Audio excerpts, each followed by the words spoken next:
Hello dear friends. आज हम आपके लिए लेके आए हैं ऐसे फर्टिलिटी टिप्स जो आपको नेचुरली कंसीव करने के लिए मददगार रहेंगे।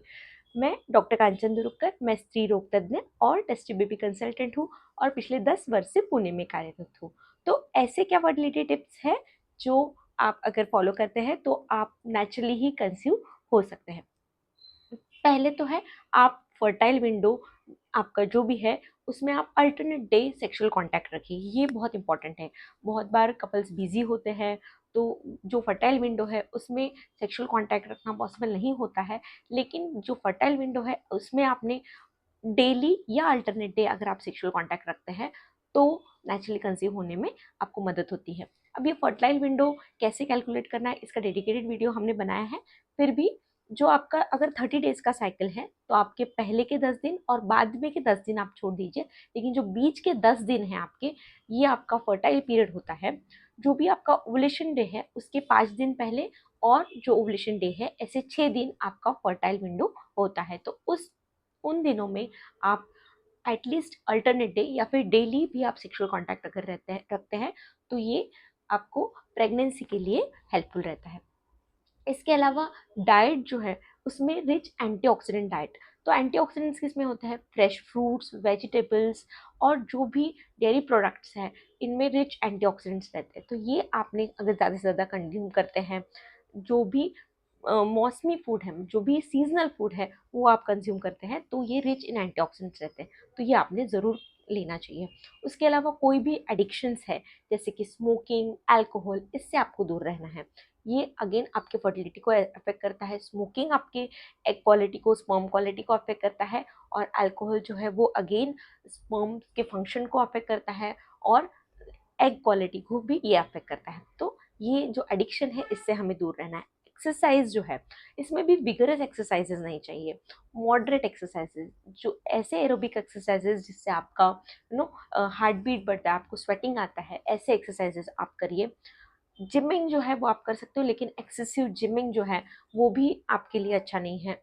इसमें देखा गया है कि टेस्टोस्टेरोन लेवल कम हो जाते हैं और जो मेल्स हैं उनमें स्पर्म काउंट कम होने का चांसेस। तो vigorous gymming is not advisable, but moderate exercises, proper exercises जो है ये आपके लिए बहुत इंपॉर्टेंट है। वेट लॉस भी इंपॉर्टेंट है। जिनका बीएमआई ज़्यादा है, जिनका बीएमआई 18 to 25 है, ये नॉर्मल बीएमआई है। अगर ये बीएमआई जो है वो ज़्यादा है तो ऐसे केसेस में हम लोगों ने वेट लॉस के ऊपर भी ध्यान देना चाहिए। स्पेशली जो पीसीओएस के पेशेंट्स हैं, ऐसे पेशेंट्स जिनमें इरेगुलर साइकिल है, पीसीओएस डिटेक्ट हुआ है, उनका बीएमआई ज़्यादा है, तो ऐसे पेशेंट्स में डाइट और एक्सरसाइज का अलग से महत्व है। तो ये डाइट और एक्सरसाइज अगर आप फॉलो करते हैं तो नेचुरली आप कंसीव होने में आपको बहुत फ़ायदा होगा। ये सारी जो चीज़ें हैं ये इम्पॉर्टेंट है। उसके अलावा कुछ मेडिसिन्स होते हैं जैसे कि फॉलिक एसिड, एंटीऑक्सीडेंट्स होते हैं, ये आपने ज़रूर कंज़्यूम करना चाहिए। जब आप ट्राई कर रहे हो प्रेगनेंसी के लिए तो उसके 2 मंथ्स प्रायर से ही, 2 to 3 मंथ्स प्रायर से ही एटलीस्ट आपने फॉलिक एसिड सप्लीमेंटेशन ज़रूर चालू कर देना चाहिए। एक प्री कंसेप्शनल काउंसलिंग भी आपके गायनेकोलॉजिस्ट से मिलके आपने ज़रूर कराना चाहिए। प्री कंसेप्शनल काउंसलिंग जो है ये बेसिक हम लोग टेस्ट करते हैं। इसमें हम लोग जो फीमेल पार्टनर है उनके कुछ ब्लड टेस्ट करते हैं जिसमें उनका हीमोग्लोबिन लेवल, उनका थायराइड लेवल, उनका प्रोलैक्टिन लेवल, उनका एएमएच मतलब कि एंटी मुलेरियन हार्मोन, बीजों की संख्या कैसी है ये चेक करते हैं।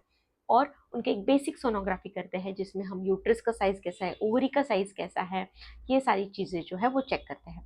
और उसके अलावा जो हस्बैंड है मतलब कि मेल पार्टनर है उनमें हम लोग एक सीमेन एनालिसिस की जांच ज़रूर करते हैं। ये जो बेसिक ब्लड टेस्ट है ये भी आपने ज़रूर कराना चाहिए as a pre conceptional counselling.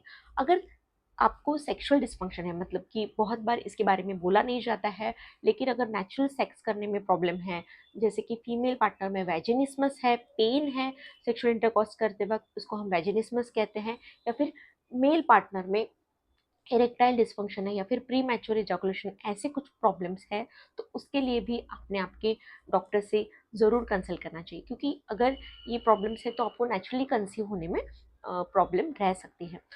ये सारी चीज़ें जो है वो नेचुरली कंसीव आपको करने के लिए हेल्प कर सकती है। लेकिन डियर फ्रेंड्स, अगर आप 1 महीना ट्राई कर रहे हैं और आपको नहीं कंसीव हो रहा है और आप डिसहार्टन हो रहे हैं तो ये बिल्कुल गलत है, क्योंकि 1 महीने में आपका प्रेगनेंसी रहने का चांस जो है वो 6 टू 8% ही होता है। सो अगर आप 1 ईयर के लिए ट्राई करते हो तो ये 1 ईयर में आप अगर सब कुछ आपका नॉर्मल है, फीमेल्स में साइकिल रेगुलर है, ओव्यूलेशन हो रहा है, हस्बैंड के स्पर्म पैरामीटर नॉर्मल है, तो 1 साल में जनरली कंसीव हो जाना चाहिए। अगर आप 1 ईयर में कंसीव नहीं कर पा रहे हो तो ज़रूर आपके फर्टिलिटी कंसल्टेंट से आपने मिलना चाहिए। और जिनका एज 35 से ज़्यादा है, उन्होंने आपने 6 मंथ्स ट्राई किया है और आपको कंसीव नहीं हो रहा है, तो आपने ज़रूर आपके कंसल्टेंट से, फर्टिलिटी कंसल्टेंट से मिलना चाहिए। सो ये सारी जो टिप्स है, ये उनके लिए है जिनका साइकिल रेगुलर है और उनको ज़्यादा कुछ प्रॉब्लम्स नहीं हैं। लेकिन जिनको प्रॉब्लम्स हैं, जैसे कि जिनको डायबिटीज़ पहले से है उनको पता है, या फिर जिनको इरेगुलर साइकिल्स है उनको पता है, या फिर जिनको एंडोमेट्रियोसिस है ऐसा पता है, पहले ही ऑपरेशन हुआ है, तो ये ऐसे सारे लोगों ने एक्चुअली जब वो प्रेगनेंसी प्लान कर रहे हैं तो जल्द से जल्द उनके फर्टिलिटी कंसल्टेंट से कंसल्ट करना चाहिए। So this is about what are the tips that you should follow to conceive naturally. I hope ये जो फर्टिलिटी टिप्स है हमारे, ये आपको हेल्पफुल लगे हो।